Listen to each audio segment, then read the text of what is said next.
Let's pray. Heavenly Father, teach us about life. In Jesus' name, amen. Moses said, I set before you today life and prosperity, or death and destruction. It's quite a choice, isn't it? Life or death, prosperity or destruction. I mean, what was Moses thinking? I mean, if I held out a nice yellow banana and another banana that was black and mushy and a glass of fresh, clean water and another glass that looks like I took it straight out of the stream full of mud and green things floating in it, and said, which did you choose? Yeah, I'm pretty sure I know what you would choose. So why did he call all the people together and ask them to make a choice that really shouldn't be a choice?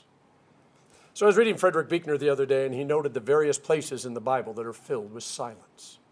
This is not just a silence without sound. This is the profound theological silence that sucks the sound and the air out of the room, leaving us breathless and waiting for whatever's going to take place next. Imagine the silence just before God spoke and brought the universe into being. Psalm 62, for God alone my soul waits in silence. Psalmist continues in 109, be not silent, O God of my praise. And when the Lamb opens the seventh seal in the book of Revelation, it says, there was silence in heaven. And then there is the silence in John 18 when Pilate asks, what's truth? Jesus is silent. Pilate just stares at him, which of course is the answer, because Jesus is the way, the truth, and the life. But Pilate didn't get it. Even the disciples didn't get it. The final silence begins when Jesus breathes his last and says, it is finished. And they lay his body in a tomb. And all night Friday and all day Saturday and early Sunday morning, the silence hung not just in the air, but over all of creation, daring anyone to speak. Now, Jesus didn't just say the church was the truth, or that any religion or theological thought process was the truth, or one particular pastor was the truth. Jesus didn't even say the Bible was the truth, at least not with capital letters, as in the truth. They all bore witness to the truth, all capital letters. And this is what Moses was trying to get across to the Israelites as they were finishing up their 40 years in the wilderness. There are so many things about which we say, this is really living. And in a fleeting sense, it is. But when we get off the merry-go-round, or finish that last dance at the wedding, or step off the plane into an amazing vacation, or eat the last bite of chocolate halpia pie from Ted's Bakery on the North Shore, that feeling of really living changes to sadness, or maybe what's next. The Israelites have been waiting for 40 years to enter the promised land, but the land is only filled with promise because God is there. If they walk in and set up a border patrol guard to keep God out, then it will be death and destruction that they have chosen, even if the land is filled with milk and honey. So just for a minute, I want you to think about all the things that you really, really have wanted so badly.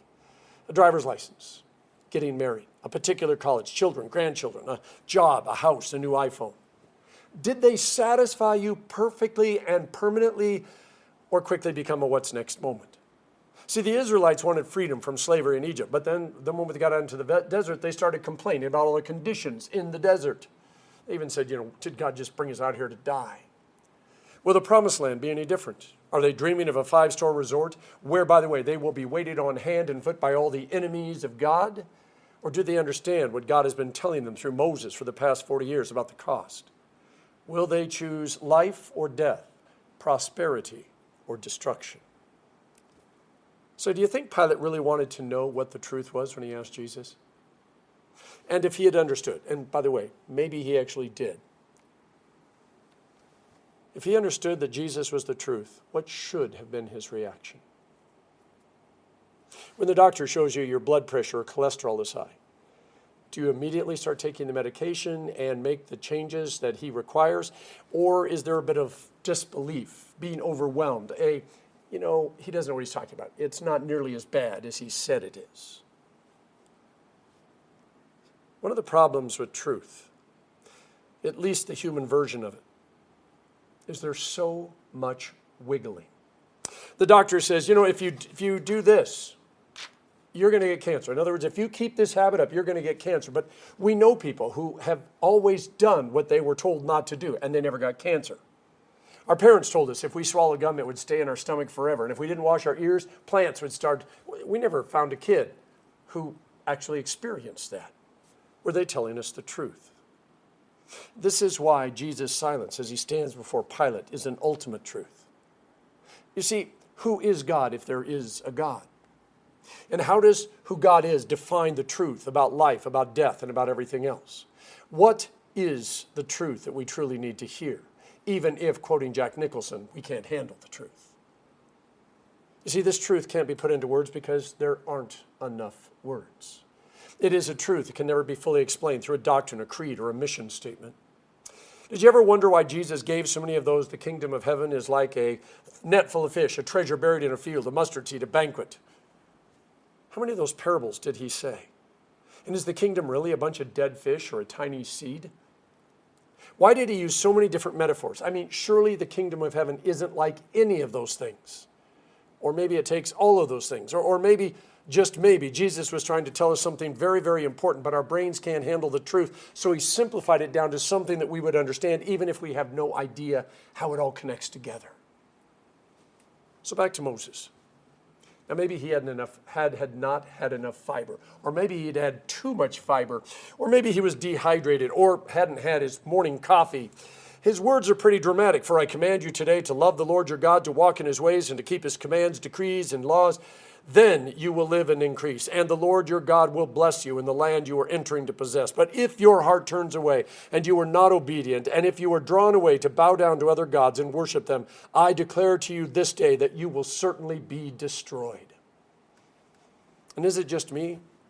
Or does this sound a little bit like if you swallow your gum, if you don't clean your ears, if you don't put on clean underwear? I get the whole if you follow other gods who aren't really gods, then when you die, you're dooming yourself to destruction because on that final day, there'll be nobody there to welcome you. I get that. If I travel all the way across the United States to go to Wally World and don't bother to check whether Wally World's going to be open when I arrive, my bad. But what about the whole keep his commands, decrees, and laws thing? I looked up the difference between commands, decrees, and laws because since three different words were used, and by the way, the Hebrew gets the Hebrew gets translated into different things, so you got to understand that as well. This is what I found. Commands are the commandments of God. Pretty straightforward, which is why we need to separate them from the laws because they are different. They're actually different words. Decrees are more practical or ceremonial in nature, more like never wear white after Labor Day or wash your hands for a full 20 seconds for it to be considered purified. And then there are the statutes or laws, which are the reality of nature and life, things like gravity and thermodynamics and water not being compressible.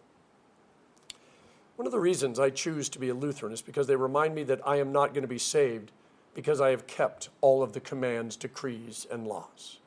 Because it's not even close. When I run across someone who's trying to become perfect, I'm scared for them. Because if you've ever read Yertle the Turtle, you know the higher you go, the further you fall. When we listen to people who set the standard for us to follow Jesus because they tell us, you need to be like me, you've got to come up to my level, and it's all about being perfect and following God's commands and proving you're worthy of God's love, eventually, by the way, it all comes unraveled and falls apart. It's impossible to follow God's commands perfectly. The flesh is just too sneaky. But that doesn't stop people from saying you have to be perfect. You have to follow all the laws, decrees, commands, statutes, and other rules. So let's play the 12-year-old contrarian for a second. You're reading Exodus 20. You get to the fifth commandment, at least the way that the Lutheran Church numbers the commandments. Thou shalt not kill. And a kid asks, well, didn't God tell the Israelites to kill those people who were in the promised land? And you realize that you don't have a good answer. So you move on to the sixth commandment, thou shalt not commit adultery. And the 12-year-old asks, well, how come Solomon had 300 wives and 600 concubines, and King David had a bunch of wives, and so did Abraham and Jacob? And you realize there are really no good answers. You can't say, well, God can do anything he wants, because even if that's true, that's not the God we would want to worship, because then he could change his mind about how we're saved, and that would be a really bad thing for us. The only good answer is we are saved by grace through faith, and this is not our work, it's the gift of God. The laws, decrees, commands, and statutes are important, but they are not how we will be saved. They are, however, how we should live. Recently, they changed the speed limit on Cunha Road. That's where the parsonage is, from 45 down to 35, because after a number of accidents and other things, they decided they needed to slow people down. Now, it didn't slow anybody down because the average speed limit on that 35-mile-an-hour road is 55 to 85, depending on what time of the day you're driving it. Now, they might get a ticket. They might get into an accident. They might not. They can choose to drive as slow or as fast as they want. Now, the law is the law. They're simply taking their chances if they choose to do something different. Now, there's another kind of law that isn't so forgiving. If I am on the roof of the parsonage, which is 2 stories tall, and I lose my balance and I start to fall, unlike Wile E. Coyote, I will not hover in the air for a second, nor will I be like Superman and just continue to hover. No, I will fall all the way to the ground because there is the law of gravity and probably injure myself, because gravity is not forgiving. Now, God's law comes in the same type of enforcement, with one very important difference. There are laws and commands that if I break them, there is immediate and lasting punishment. Gravity is one of them. There are other laws that if I break them, I might get caught, I might not get caught. But we're only talking about getting caught and being punished from an earthly standpoint, okay? In Psalm 139, David asks, hey, God, where can I flee from your presence? Where can I go where you're not? And the answer is, of course, hell. And by the way, that's only because the people there refused to let God in.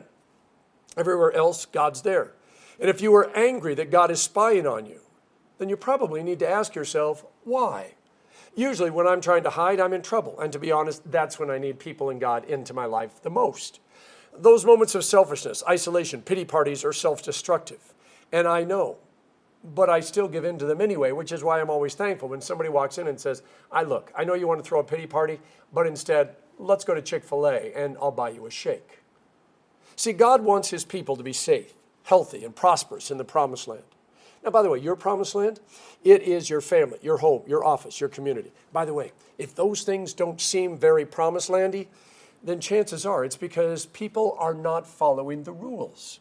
For peace to come, for friendship to thrive, for love to be found the foundation, people need to follow the owner's guide to life. Yeah, the one that God wrote, not the one that we wrote. Following these laws and rules will not save you, at least when it comes to heaven and eternal life. That comes by grace alone. But it will help save you from pain and hurt and sickness and other things that happen when you choose not to follow God's rules, commands, decrees, and laws. And because your soul knows when you mess up, even if you didn't get caught, it can make your life miserable as you struggle with the tension until you finally confess and make things right. So where does the cross and Jesus come in? Well, on the cross, Jesus took the punishment for all of our sin, whether we wanted him to or not. Our sins are paid for. Nothing more to do about them except just let Jesus take care of them. The key is why Jesus took the punishment for our sin. It wasn't because we were good people. It wasn't because we followed the rules. It wasn't even because we went to church. No, it was all about love. Jesus summarized the entire law by saying, love the Lord your God with all your heart, mind, soul, and strength, and love your neighbor as yourself. I want to close with the words of Frederick Buechner from his book, A Room Called Remember. He says, the words, you shall love the Lord your God, become in the end less a command than a promise. And the promise is that, yes, on the weary feet of faith and the fragile wings of hope, we will come to love him at last, as from the first God has loved us. Loved us even in the wilderness, especially in the wilderness, because he has been in the wilderness with us. He has been in the wilderness for us. He has been acquainted with our grief, and loving him, we will come at last to love each other too, so that in the end, the name taped on every door will be the one we love. In other words, when we get to heaven, we will not walk past a door that has a name on it and go, oh, I hate that guy. Instead, it's going to be, I even love that guy. And so when Moses says, these words which I command you this day shall be upon your heart, and you shall teach them diligently to your children, and you shall talk of them when you sit in your house, and when you walk by the way, and when you rise. And the only reason these words are not a threat or empty promises, but rather words of life and love and eventually eternity, is because Jesus did for us what we could not do for ourselves or for anyone else. And in his great sacrifice of love, we were swept up into the journey of hope that ends with us finally becoming who God knew that we would become all along. In the name of the Father, and of the Son, and of the Holy Spirit. Amen.